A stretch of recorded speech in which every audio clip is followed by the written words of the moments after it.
एक बात सुन लीजिए मेरे भाई बहनों, जब भी किसी गौशाला में जाओ, हम लोग मुंह उठा के चल निकलते हैं। गौशाला में जाओ तो कभी खाली हाथ मत जाना। जब भी किसी गौशाला में जाओ तो मेरे भाई बहन अपने साथ कुछ ना कुछ जरूर लेके जाना। गुड़ लेके जाओ, कोई अनाज लेके जाओ, पैसा लेके जाओ। गौशाला में खाली हाथ मत जाना। वल्लभदास सेठ जी का परिवार गाय माताओं के लिए बहुत सारा मीठा खाना गुड़ लेकर के गए। गाय माताओं को अपने हाथ से गुड़ जिमाया। मेरे भाई बहन अपने हाथ से गौशाला में गाय माताओं को कुछ ना कुछ जिमाओ, अपने हाथ से। ग्वालों को पकड़ाना नहीं है। बहुत सारे लोगों को हमने देखा है, लोग मेरे भाई बहनों अपने हाथ से कुछ नहीं करना चाहते, कुछ भी नहीं। आलस्य इतना व्याप्त हो गया है इस समय वर्तमान में हिंदुस्तान में। मेरे भाई बहनों लोगों को ये लगता है कि खाना तो मैं खा लो लेकिन सामने वाले के पेट में पच जाए तो अच्छी बात है। इतना आलस्य, इतना आलस्य।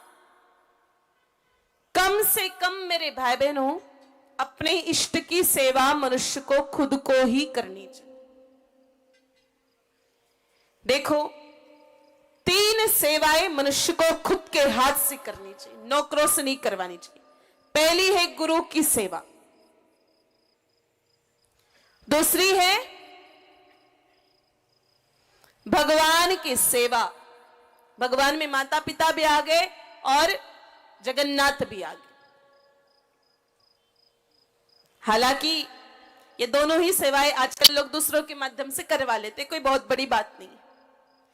गुरुजी के आश्रम पर भंडारा करवाना होता है, नौकरों के साथ, दोस्तों के साथ अनाज भिजवा देते, पैसे भिजवा देते, बैंक में खाते में पैसे डलवा दिए, हो गई हमारी गुरुजी की सेवा।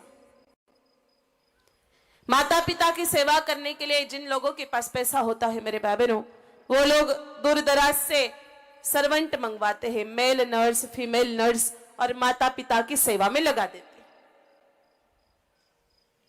भगवान की सेवा करने की बात तो लोग पंडित जी को भी रख देते नौकरी पर। खुद देखा है मैंने। सेठानी उठे 8 बजे, सेठ जी उठते 9 बजे, लेकिन घर में पूजा होती है सुबह 5 बजे। नौकर कर लेता है और ऊपर से और भगवान को ओलमा मिलता है कि भगवान तो आवे ही कोणी, माता तेरी भक्ति करा, भगवान तो आवे ही कोणी ही। तो भाई भगवान ऐसे थोड़ी आते हैं क्या? ऐसे नहीं आएंगे भगवान।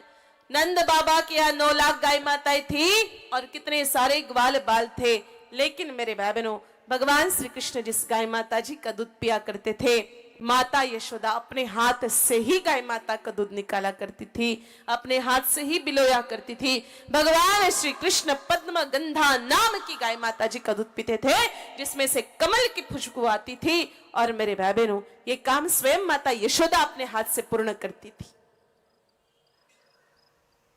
तो गुरु, भगवान, माता पिता, इनकी सेवा मनुष्य खुद करे। और एक कदम आगे जाकर के बताती हूं कि गुरु और भगवान का सम्मिलित स्वरूप होता है गाय माता। इसलिए मेरे भाई बहनों गाय माता की सेवा तो मनुष्य को खुद के हाथ से ही करनी चाहिए।